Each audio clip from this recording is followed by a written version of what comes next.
I rise today to speak to the issues on the floor before the Senate, the vote we will take later today, on two competing plans for our path forward. Mr. President, as you and I and all the members of this chamber know, our national debt and our deficit are enormous. They're unsustainable. And last week, an array of our colleagues on the other side of the aisle came to the floor one after the other to make exactly that point. Members of both parties agree that excessive debt hurts our competitiveness, that it causes interest rates to rise and crowds out critical investments in our country's future.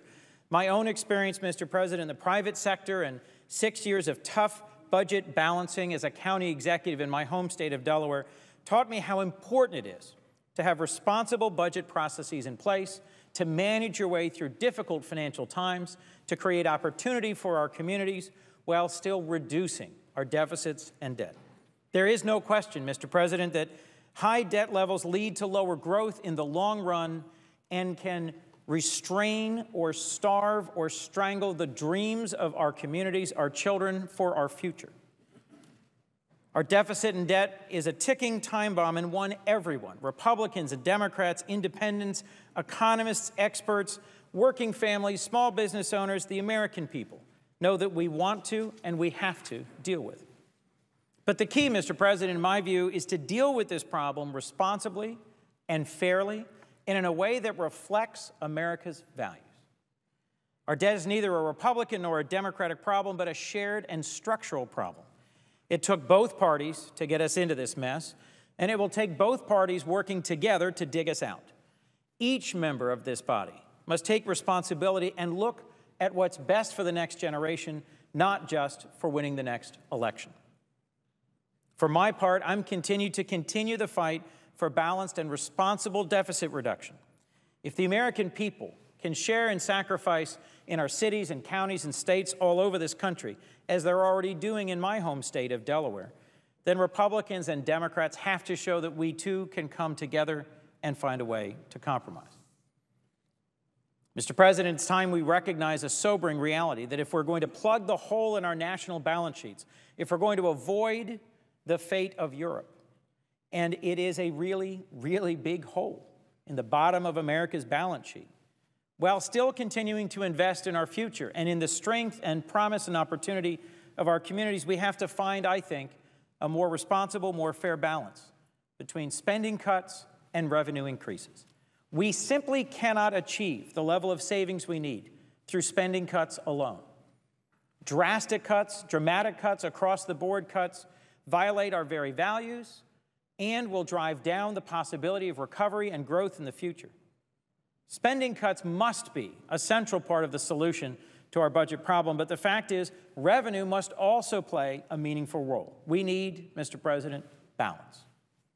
It's the only way to provide the economic certainty necessary to sustain a recovery, and in my view, the only way to sustain investments that are critical for our future. Let's be clear, Mr. President, about some rhetoric that we've heard both out in the country and here in this chamber. The United States doesn't begrudge success. We as Democrats, we in this chamber don't resent those who have achieved, who've succeeded. In fact, that's the engine that for generations has drawn people from around the world to this country and has pulled people forward, the hopes and dreams of those who see reason to work in this country because of the promise of opportunity, the very real history of entrepreneurship, of risk-taking, and the very great rewards this country provides those who succeed beyond their wildest dreams through hard work, through innovation, through creativity.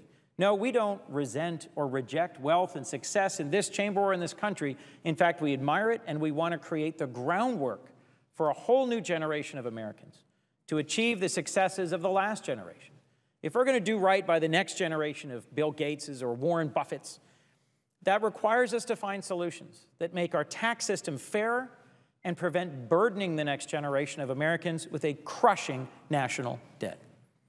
As President Lyndon Johnson said once, though, it's not just enough to open the gates of opportunity. All of our citizens have to have the ability to walk through those gates. The ability of future Americans to walk through those gates, Mr. President, I believe, requires sustainable investments in our future, in our schools and teachers, so our children can compete in the global economy and we can keep improving public education, in infrastructure, so our businesses can move their products and ideas as fast as our competitors can on our roads and rails and broadband, in research and development, so America can continue to be a world leader in innovation and scientific breakthroughs. Mr. President, we all know that healthcare costs are among the greatest drivers of our mounting national deficits and debt, and we've got two paths forward. One where we cut and constrain and reduce our spending, and another where we invest in basic science and research, where we innovate and where we cure our way out of these challenges. I think this latter way of investing in our schools, our infrastructure, our innovation, and in finding path-breaking cures is more true to the American spirit. Cuts, as you know, Mr. President, to essential services and programs are already deep. Although this isn't broadly known throughout the country, sacrifices have already been made here and pennies are already being pinched from programs that, in my view, serve the people who can least afford them. In my home state of Delaware, due to choices we've made here, we've already seen cuts to critical programs like heating assistance to low-income families, and programs like the Community Development Block Grants and home programs were cut roughly 30% in last year's budget. Programs that for so long have supported affordable housing for the disabled, for seniors, for the low income. We must continue to make cuts across the board to move our way towards a sustainable federal deficit, but Mr. President, cuts alone cannot responsibly make our path forward. And we've seen proposals in the other chamber that would decimate vital safety net programs like Medicare and Medicaid, shifting the burden of deficit reduction to our most vulnerable citizens. We need to bring balance back to how we solve these problems, and we need to do it in a way that puts a circle of protection, Mr. President, around those who are most vulnerable in our society. In previous generations that served in this chamber, when they came together and reached the resolutions that solved our country's fiscal problems in 1983, for example, they put a circle of protection around the most vulnerable Americans.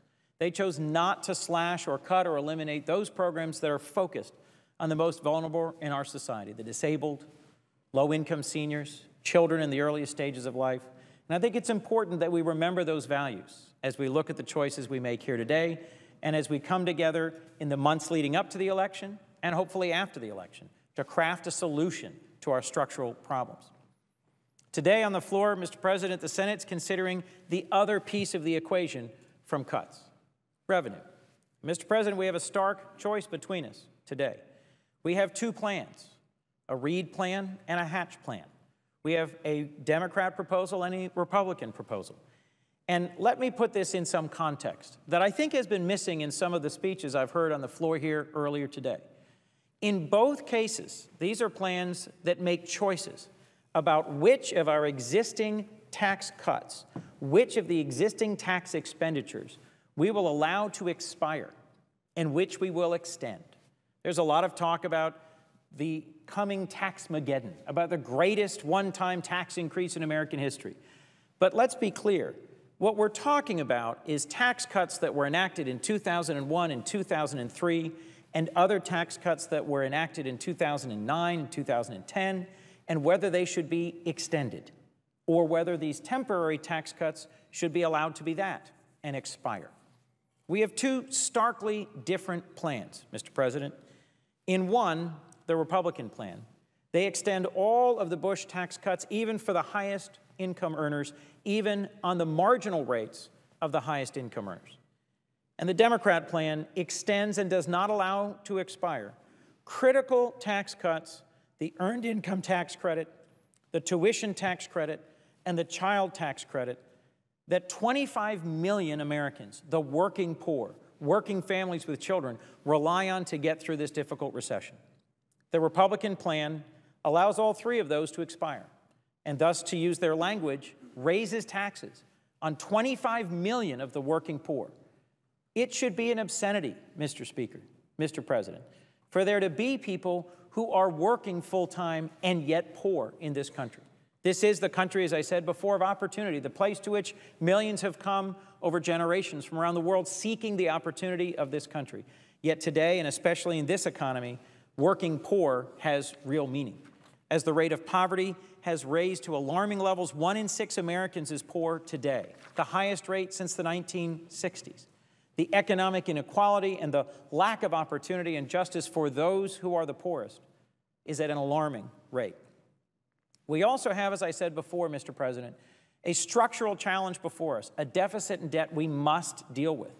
And so the Democrat plan that is on the floor today, where we will take a vote later today, whether this body wants to proceed to take a deciding vote on it, would allow the marginal tax rates above $200,000 for individuals, $250,000 for couples, to return to the Clinton era. So let's be clear, because I think this is often lost. Under the Democrats' tax plan, we would continue tax breaks for all Americans who earn income, for all small businesses that are revenue earning, but just on the first $200,000 individual income or $250,000 couple income. So even the millionaires and billionaires would continue to get some of the benefit of the tax breaks first enacted in 2001 and 2003. What would be raised is the tax rate on income above $250,000 for couples. So everyone continues to get some tax advantage, but the excessive, the highest reductions in tax burden on the very wealthiest Americans, we would allow to expire. What's the impact on our deficit and debt? $850 billion over 10 years, which, with the interest savings, is nearly $1 trillion in deficit and debt reduction. These are significant savings, Mr. President. And if we ask the wealthiest 2% of Americans to take on that burden, to go back to the interest rates on marginal income that they lived through in the Clinton era, what might that do? Significantly reduce our deficit and debt, make it possible for us to sustain the earned income tax cut, the tuition tax credit, and the child tax credit, and frankly, reflect our values. Mr. President, as I said before, this recession has brought an alarming rise in the rate of poverty. I'm someone who believes that our faith traditions, and we come from a very broad range of faith traditions, speak to us and challenge us to show our values in our budget. As the Vice President who held the seat that I hold in Delaware before me has so often said, his father and his grandfather once said to him, "Show me your budget, and I'll show you your values." Psalm 72 teaches us that to defend the cause of the poor and to give deliverance to the needy is one of our highest callings, a call that is repeated throughout books of the Torah and the New Testament in many faith traditions across this country. To reject this deliverance to the needy, to reject the great tradition of a circle of protection, of a prayerful reflection on those who are the neediest in our society, and instead say we will extend ad infinitum the tax rate breaks for the wealthiest Americans, I think defies America's values and defies our greatest tradition of creating and sustaining opportunity while protecting the most vulnerable amongst us. I think, Mr. President, that our belief in the American dream and our commitment to basic fairness and responsible problem solving calls us forward to vote for the Reid plan today. This bill is not a substitute for the comprehensive tax reform our nation truly needs, tax reform that simplifies the code, that closes many unsustainable and costly loopholes while lowering rates and broadening the base. No, that's a task to which we must turn at another time. But in the current political environment, Mr. President, I believe this bill, to which I hope this body will turn, is the best chance we've got at retaining these important tax credits and opportunities for the working poor while bringing some sanity to the rates at the highest end and asking those who have benefited the most to contribute to solving our problems. Last week, I got a letter from Judith in Tallyville, Delaware, who wrote my office to say, and I quote, "Millionaires and billionaires must be asked to pay their fair share to sustain our economic recovery." Mr. President, Judith puts her finger on the crux of this issue. If we're going to solve our deficit issue, if we're going to resolve the hole at the bottom of America's balance sheet, and in a way that reflects our core values, I think we must move to, we must consider, and we must pass the Reid plan in this Senate this day.